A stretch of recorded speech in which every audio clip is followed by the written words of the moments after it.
Yang penting kan sekarang apa yang diceritakan itu kan harus ada wujud yang bisa dilihat. Iya. Gitu loh. Karena udah viral kemana-mana. Nah, jadi kita kan bukan nyari viralnya, Pak. Kita nyari produksinya. Iya.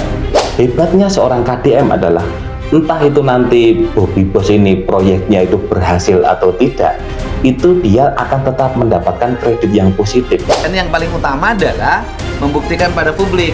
Toh Ya. kita kan bukan untuk konsumsi diperjualbelikan dulu. Kita uji coba untuk diuji cobakan di internal saya. Di motor yang saya punya, di mobil yang saya punya, di mesin traktor yang saya punya, di mesin pompa air yang saya punya. Gitu. Kendaraan Gubernur Jawa Barat Deddy Mulyadi melakukan MOU dengan penemu bahan bakar minyak dari jerami yang konon katanya itu memiliki RON 98 yang kita kenal dengan Bobby Boss untuk melakukan kerjasama produksi dalam skala yang terbatas. Bobby Boss sendiri kita tahu akhir-akhir ini beritanya sangat masif di berbagai platform media, bahkan di media sosial ini beritanya begitu kencang sekali, bahkan sampai penemunya itu diundang ke berbagai acara di stasiun televisi. Nah teman-teman, apa yang dilakukan oleh KDM ini adalah sebuah langkah yang tentunya sangat berisiko, karena kita pernah tahu bahwa beberapa tahun sebelumnya, dulu di tahun-tahun sebelumnya sudah banyak penemuan-penemuan yang seperti ini, namun pada akhirnya itu ya kita tahu jadinya scam alias zong. Ini adalah pertaruhan yang sangat mahal bagi seorang Deddy Mulyadi, yang mana dia sudah membangun citra yang begitu luar biasa di masyarakat melalui kanal YouTube pribadinya dan juga melalui gaya kepemimpinannya. Namun dengan kerjasama yang beliau ambil, apakah ini akan menjadi sebuah keputusan yang tepat atau justru ini menjadi blunder yang akan membawa dampak negatif untuk citra dirinya? Nah, bagaimana ke depannya? Yuk, simak terus video ini. Jangan kalian skip, tonton sampai selesai. Dalam kasus Bobby Boss, sebenarnya KDM ini adalah sosok yang sangat cerdas. Ketika pihak-pihak lain, bahkan Kementerian ESDM itu masih memberikan jawaban yang diplomatis, oh nanti dulu ya, kita perlu melihat dulu, kita perlu pekaji dulu dan sebagainya. KDM tidak, dia langsung mengundang penemunya bersama timnya ke rumahnya, kemudian mereka negosiasi. KDM memberikan semua apa yang dibutuhkan, mau butuh kendaraan, atau mau butuh peralatan, atau mau butuh bahan bakunya, yaitu jeraminya, atau pembiayaannya, itu semua difasilitasi oleh KDM. Walaupun dalam tanda kutip katanya ini beliau tidak mengatasnamakan sebagai seorang gubernur, tetapi sebagai seorang pribadi. Jadi MOU ini adalah antara perusahaan yang dimiliki oleh penemu Bobby Boss dengan KDM. Nah teman-teman bisa lihat di video yang diunggah di channelnya KDM. Beliau sangat cerdas sekali. Kenapa? Karena bahasa yang disampaikan itu sederhana. Loh, ini kan sudah terlanjur viral.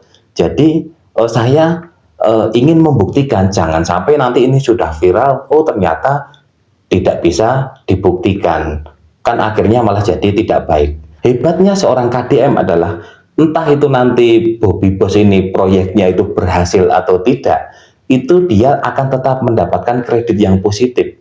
Apalagi kita tahu bahwa setiap ada penemuan dari orang Indonesia yang mana itu ada bau-bau nasionalismenya, itu kan masyarakat mendukungnya luar biasa. Ya seperti kita dulu pernah ingat ada yang namanya Blue Energy, kemudian ada Nikoba.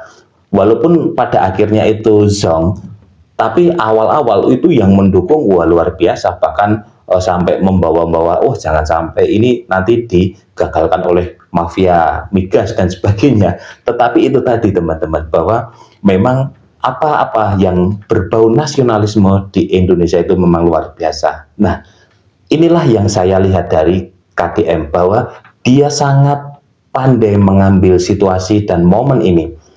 Dengan apa yang dia lakukan, seandainya itu nanti berhasil, wah, dia yang akan mendapatkan kredit. Sosok gubernur yang peduli dengan kemajuan teknologi karya anak bangsa.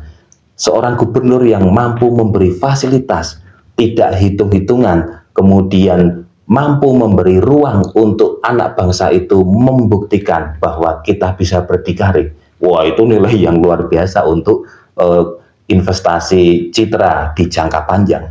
Nah, seandainya nanti gagal pun, KDM tidak akan merasa gimana-gimana, dan dia dengan mudah akan bisa beralasan bahwa, loh, saya kan sudah memberikan ruang. Kalau toh itu ternyata tidak berhasil, artinya ada kesalahan dari pihak penemu.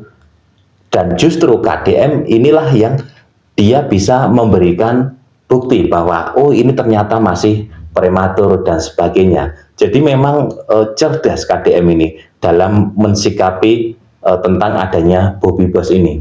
Kita ikuti bagaimana perkembangannya. Karena teman-teman perlu ingat bahwa yang namanya Bobby Boss ini kan bahan bakarnya dari jerami.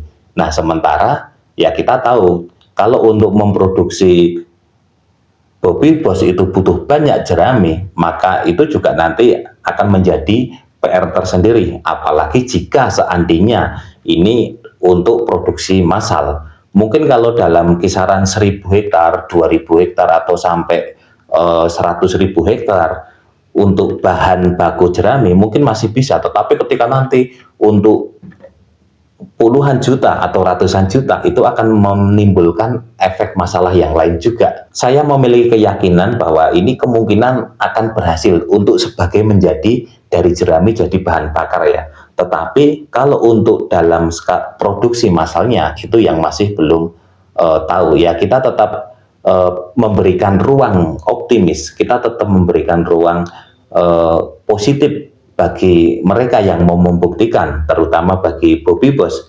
Kalau toh memang ini berhasil, ya ini suatu terobosan yang baik dan bisa menjadi salah satu alternatif untuk mengurangi ketergantungan pada BBM fosil. Nah, saya kira begitu teman-teman. Terima kasih sudah menonton video ini. Nah, menurut kalian bagaimana? Silahkan tulis pendapat kalian di kolom komentar. Saya Vincent Nugraha, sampai jumpa di video selanjutnya.